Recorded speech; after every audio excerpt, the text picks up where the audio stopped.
नमस्कार दोस्तों, स्वागत है आज एक नई वीडियो में। तो बहुत बार हम लोगों ने बात करी है बाइक्स के बारे में, और जहाँ तक हमने बाइक्स के बारे में बात करी है, यामाहा आरती हो गई, या फिर बुलेट रॉयल एनफील्ड हो गई, या फिर मीटोर हो गई रॉयल एनफील्ड की, या फिर बजाज की हो गई पल्सर। तो बात करी जाए इन अपर लेवल की गाड़ियों की, तो हमने बहुत बार करी है उन गाड़ियों की बात। पर जब बात आती है बजट की, तो बजट में गाड़ियों के बहुत कम चांसेस होते हैं जो पसंद आती है लोगों को। मैंने अभी एक गाड़ी ली है, आपको बताता हूँ उसके बारे में। आइए, तो ये है बजाज पल्सर 125, जो कि आती है बजट सेगमेंट में। अब आप कहोगे बजट सेगमेंट में कैसे? ये आती है 1 लाख के बजट में, 1 लाख से थोड़ा सा ज़्यादा। जिन लोगों को स्प्लेंडर, HF डिलक्स इन गाड़ियों के लेने में सोचते हैं, वो इसके बारे में भी सोच सकते हैं एक बार। कैसे? क्योंकि ये है 125। एवरेज का मैं मानता हूँ कि एक रहता है कि कम माइलेज देती है, पर 150 में थोड़ा कम रहता है, और ये है 125, तो ये माइलेज के मुकाबले अच्छी है। अगर आप बात करो उसके हाईवे की, तो ये 160 पे दे देगी आराम से आपको, अगर आप अच्छे से चलाओ तो, अच्छी स्पीड में मेंटेन करके चलाओ तो। अगर आप बार बार गियर छेड़ोगे, चेंज करोगे, तो माइलेज वहीं डाउन हो जाएगा। पर 1,10,000 की इसकी रेट आती है, और 1,10,000 में आज के टाइम पे आ रही है हीरो की स्प्लेंडर। अब आप स्प्लेंडर को खड़ा करके देखो और पल्सर को खड़ा करके देखो, सब बंदों को पल्सर ही पसंद आएगी, क्योंकि इसका लुक स्पोर्टी है, और ये गाड़ी मतलब कहीं कम नहीं है कहीं से भी। तो इसलिए मैंने ली थी ये पल्सर, और ये मैंने अभी परसों के दिन ही ली है। तो मैं इसके डिलीवरी एक्सपीरियंस और राइड एक्सपीरियंस शेयर करूंगा आपके साथ, और क्या क्या मुझे गंदा लगा, क्या क्या अच्छा लगा इसके बारे में, ये मुझे आपको बताऊंगा। बात करी जाए इस गाड़ी के फीचर्स की, फीचर्स हालांकि इस गाड़ी में थोड़े कम आते हैं। अगर राइडर के मुकाबले आप बात करो, तो बजाज ने इतने फीचर्स आगे चालू नहीं करे हैं। बाकी आप जितना आगे बढ़ते जाओगे इन गाड़ियों में, उतना ये ऐड ऑन करते जाते हैं। जैसे आप लो 220 पल्सर, तो वो एक अलग ही लुक आ जाता है, और एक अलग ही मजा उसको चलाने का। बाकी आप बात करो 125 की, तो आइए मैं बताता हूँ इसमें क्या क्या फीचर्स है। बात करें जाए इसके इंजन की, 125 सीसी का इसका इंजन है, और ये DTSI का इंजन है, जिसमें 4 स्ट्रोक और 2 वेल्व आते हैं। और आगे की ब्रेक की बात करी जाए तो डिस्क ब्रेक आते हैं, और पीछे ड्रम ब्रेक्स।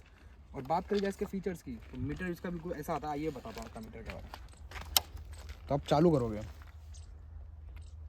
जब हमने राइडर का रिव्यू किया था तो आपने उसका मीटर देखा होगा, बहुत सारी चीज़ें बताते हैं उसमें। इसके मीटर में कुछ भी ऐसा कुछ भी नहीं है, इसमें सिर्फ टाइम भी नहीं बताता। पहले मीटर में टाइम बताता था, इसमें किलोमीटर चला है वो।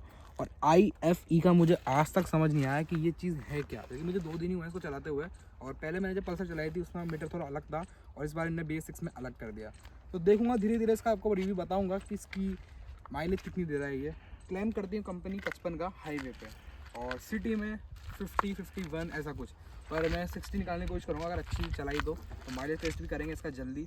बाकी देखना है इसमें, बताऊंगा आपको और क्या क्या फीचर्स है और क्या एक्सपीरियंस रहा मेरा पल्सर के साथ। आप कोई स्पोर्ट बाइक चलाते हो तो सबसे मेन चीज़ होती है इसके टायर्स। तो इसके टायर्स बहुत अच्छे हैं, सेट के टायर है इसके अंदर। और इसके टायर की मैं साइज़ बता देता हूँ आपको, 80-117 MC ये इसकी टायर प्रोफाइल है। और बात करी जाए इसके इंजन की, तो पुरानी पल्सर्स में इंजन गार्ड नहीं आता था, इस पल्सर में इंजन गार्ड दिया हुआ है, जो सिर्फ 220 के अंदर आता है।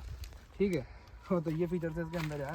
काफ़ी ध्यान रखा गया है इस बार थोड़ा लुक्स के मामले में, और स्पोर्टी बनाने के लिए और अच्छी चीज़ें करी है। ये देखो यहाँ पर गार्ड दे रखा है, ठीक है। बाकी यहाँ पे दे रखा है डिस्क ब्रेक के लिए। ये पुरानी आप देख लेना पल्सर 150 पे भी चल जाना, 180 पे भी चल जाना, ये सब नहीं आता था। और बात करी जाए इसके अंदर एक और चीज़ की, तो वो है कार्बन फाइबर। ये आप देख सकते हो यहाँ पे, ये कार्बन फाइबर है। ये इस जगह को भी दे रखा है, अलग अलग जगह पे मैं इधर दिखाना है ना, ये रहा। तो ये कार्बन फाइबर अपन को लग रहा है छोटा सा, तो बस इसमें ऊपर कर रखा है, पर एड ऑन है इसके नाम के साथ, पल्सर 125 कार्बन फाइबर। अलग पैसा है इसका भी। बात करी जाए इसके सीट की, तो देखो ये सिंगल सीट वाली, क्योंकि मैंने लिए घर के हिसाब से, तो कंफर्टेबल इन सीट में होता है। जो डबल सीट आते हैं उसमें थोड़ा कंफर्टेबल नहीं होता घर वालों के हिसाब से, तो मैंने यही ली है। और रेट की बात करी जाए तो डबल सीट इससे महंगी भी आती है, ये थोड़ी उससे कम है।